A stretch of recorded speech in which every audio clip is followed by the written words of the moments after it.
Today we'll be ranking the albums by the band Saxon. This is my second time doing this. I did it 2 years ago after Carpe Diem was released, and they have a new album, so it's time for an update. So we're going to see where Hell Fire and Damnation falls on this list. I have 24 albums to rank. I will be excluding the 2 Inspirations covers albums, so let's get into this. Coming in number 24 is Rock the Nations, the 8th studio album released in August of 1986. I thought it was one of the weaker albums. It had a very generic glam metal sound. The production was weak.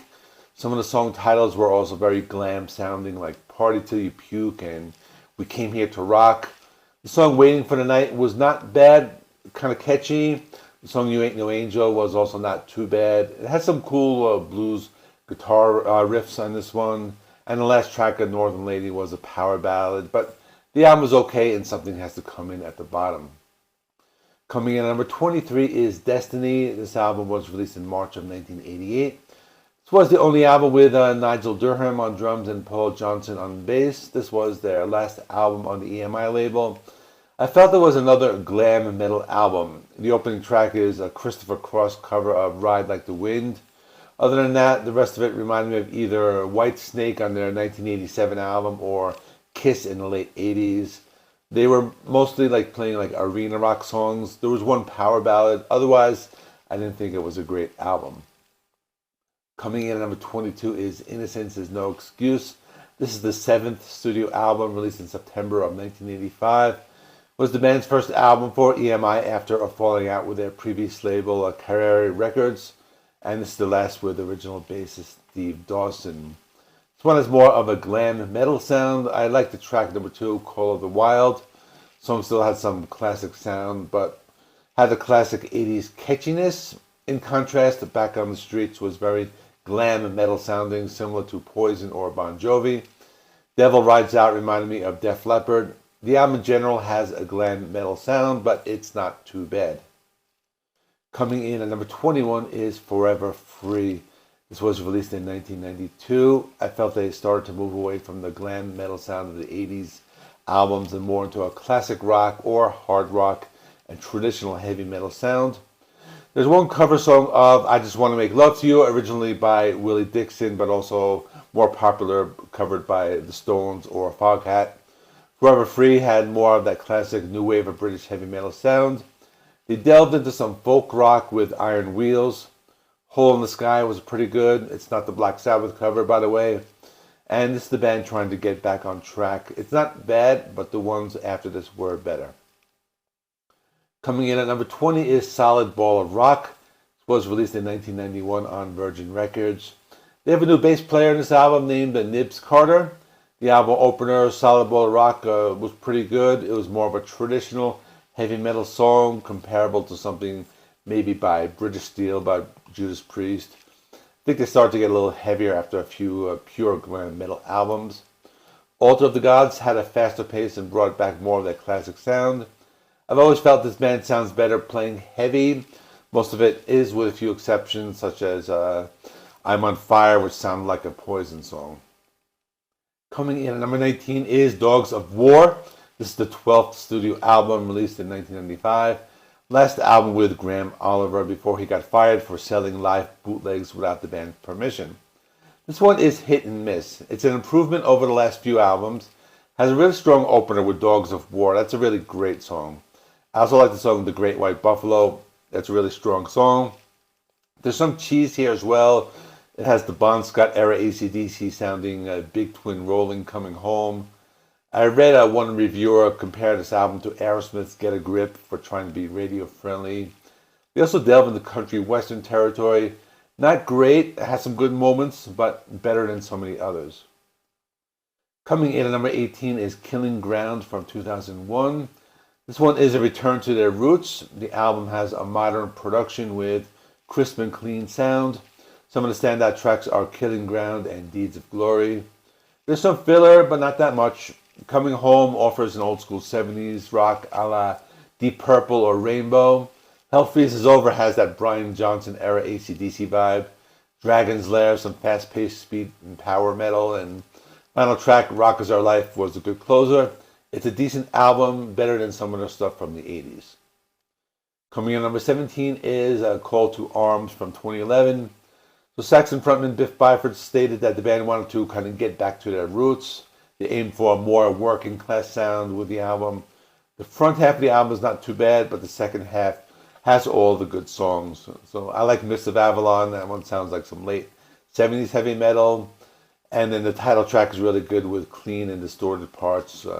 Afterburner has a pretty cool song, brings back the heavy sound, and it's pretty cool. It's a real banger of a track. And When Doomsday Comes is awesome.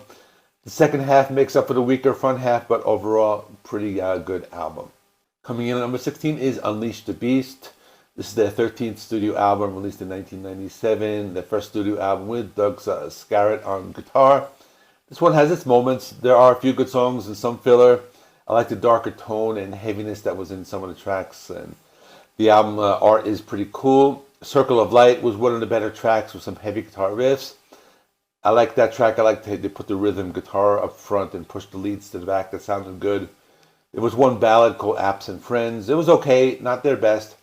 The album is neither very great or let down. It just sits comfortably, like right in the middle of their discography. Coming in at number 15 is Saxon, the self-titled debut album from 1979. This one is not too bad. It has a very raw production value. Has a typical new wave of British heavy metal sound, similar to other bands at that time. Maybe like some early Judas Priest. You could tell this band was not very experienced, and they're still finding their sound. First two songs, Rainbow Theme and Frozen Rainbow, had a prog rock sound. Those songs reminded me of early Styx. The Big Teaser had more of a traditional heavy metal sound with some chugging guitars, and the best song was probably Backs to the Wall, which is more representative of their sound. Coming in at number 14 is Metalhead, 14th studio album released in 1999. First album with Furch Rando, and he replaced Nigel Glockner in 1999. Thought this one moved in a heavier direction. The songwriting is pretty good. Songs can get repetitive at times, and other times they feel very simple. Songs are heavy, they're melodic, and have some strong choruses and hooks. We have the 8-minute Sea of Life. That's an epic closing track. And the top tracks are the title track, Metalhead, and All Guns Blazing. That's not a Judas Priest cover, by the way. Overall, straightforward heavy metal. Overall, decent album. Coming in at number 13 is the Inner Sanctum from 2007. I thought this was a strong release for a later day album. Songs like Let Me Feel Your Power were very catchy. Song Going Nowhere Fast had a very anthemic quality. The single If I Was You had a slightly darker feel. The band has been known to release heavier albums at this stage in their career, but not bad despite the more classic rock sound. It's a decent album that might get overlooked amongst the very large discography, but it's not too bad. Coming in at number 12 is Lionheart. This was released in 2004. Their 16th album, the only studio album featuring drummer Georges Michel. Their title inspired from Richard the Lionheart, a 12th century king of England. This one's a little better than the previous one, Killing Ground. It has a sound closer to the previous albums, Metalhead and Unleash the Beast. Biff Byford is a very dynamic vocal style on this album, and he lets out many high-pitched screams. So the album opener, Witchfind the General, is a heavy song. Man and Machine is more of a classic sound. Beyond the Grave is a song about afterlife. It's a darker song, and this is a decent album. Coming in at number 11 is Into the Labyrinth from 2009. Another decent album. The song Live to Rock sounds like Bon Scott era AC/DC, but very fun song. Conversely, Demon Sweeney Todd was a speed metal song with some heavy guitar riffs and some more aggressive vocals. Valley of the Kings was an impressive song. Had a really cool new wave of British heavy metal sound and some classic Iron Maiden vibes. And that was probably my favorite song on the album. But another good song was Protect Yourself, and one of the heaviest songs, so it's a very good album. At number 10 is Carpe Diem from 2022. So I remember I reviewed this one when it came out. I gave it a decent review. I think it has held up well. There's still albums better than this. The track I remember the most was Remember the Fallen, about the people who died during the pandemic. There's some classic stuff. There's some heavy stuff. Age of Steam had a more 80s sound. The Pilgrimage was an epic track, a little more laid back. Had some of that Iron Maiden influence. Dam Busters was one of the faster and heavier tracks, and another ballad called Lady in Grey.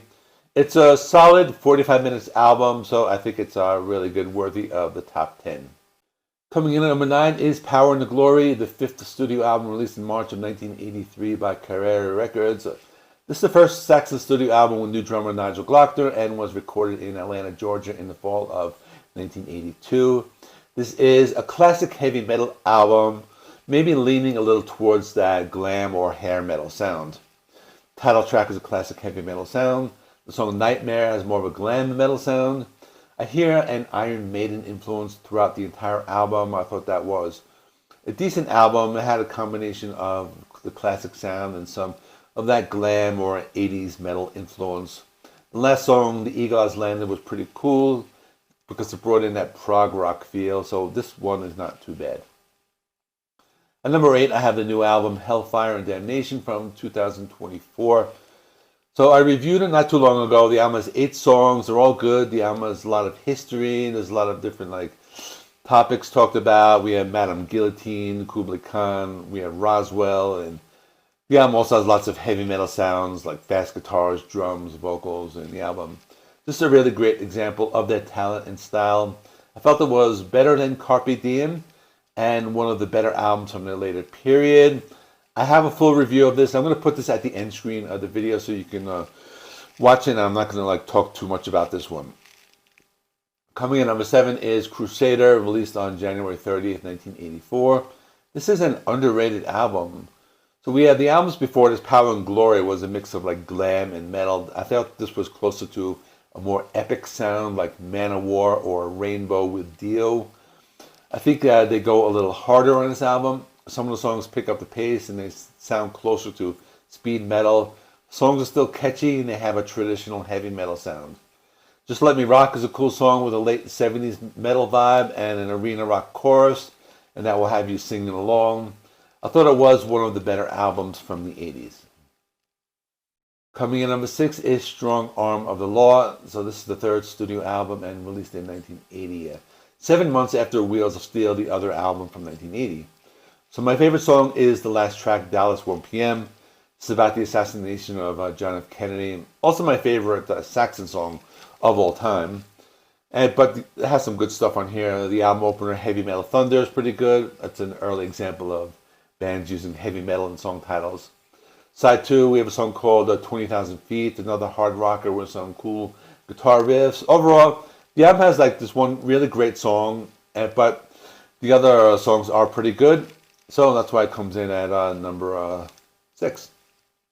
And number 5 is Sacrifice from 2013. So this is Saxon being the heavy metal band they've been known to be in that post-2010 period. Title track is a very heavy track with some amazing riffs.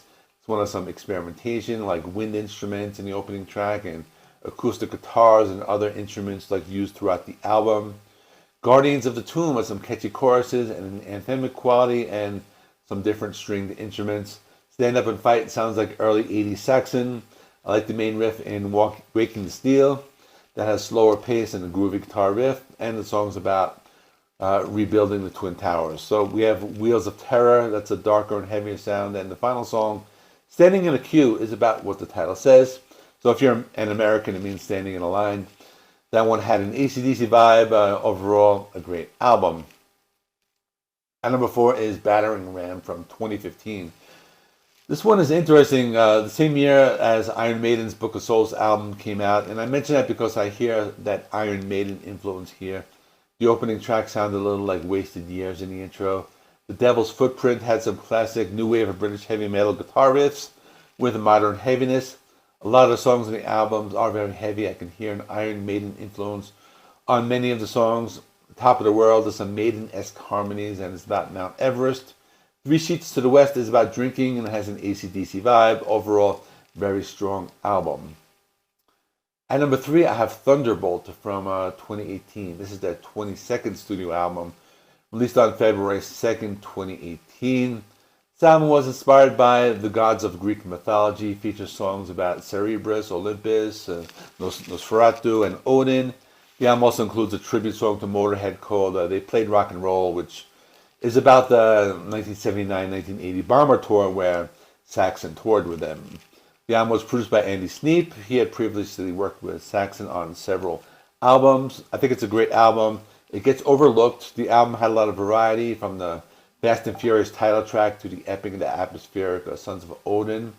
The album also features some guest appearances such as Amon Amarth, Joan Hegg on Predator, and Corbin Bond on keyboards.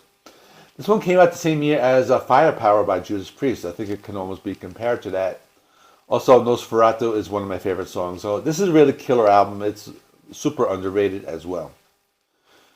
Now for the big two, coming in number 2 is Wheels of Steel from 1980. This is an improvement over their debut album. This one has some classics. 747 Strangers in the Night is a classic song about planes that had to stay in the air during a blackout. That one is just classic heavy metal. Title track, Wheels of Steel, is an awesome song. It's been used in some video games before. That has a sound that would influence metal bands in the 80s. I like the song Susie Hold On. It reminded me of like Alice Cooper or Kiss from the 70s. That one had that like glam rock influence, and definitely one of the better albums from the early period. But my number 1 is Denim and Leather. This is the 4th studio album released in 1981. Last album with the classic lineup of Saxon, and drummer Pete Gill would leave the band due to a hand injury and then later joined Motorhead. This is also the last of that trilogy of classic albums, the previous 2 being Wheels of Steel and Strong Arm of the Law. I think it's their best album just in general, because side A and side B both have strong tracks. We have Princess of the Night and The Band Played On. I like the title track. That song tells the story of the crazy days of the early 80s heavy metal scene, and I think like this is the one album that's just solid start to finish. Like every song is great, and I can like listen to it over and over. That's why I have it at number 1. So that is all. Check out my full review of Hell, Fire and Damnation to hear my thoughts on that album in more detail and see what score I gave it. Thanks for watching. Please like this video. It helps me with the YouTube algorithm. Please subscribe if you have not already. I do rock and metal reviews, and I will see you in the next one.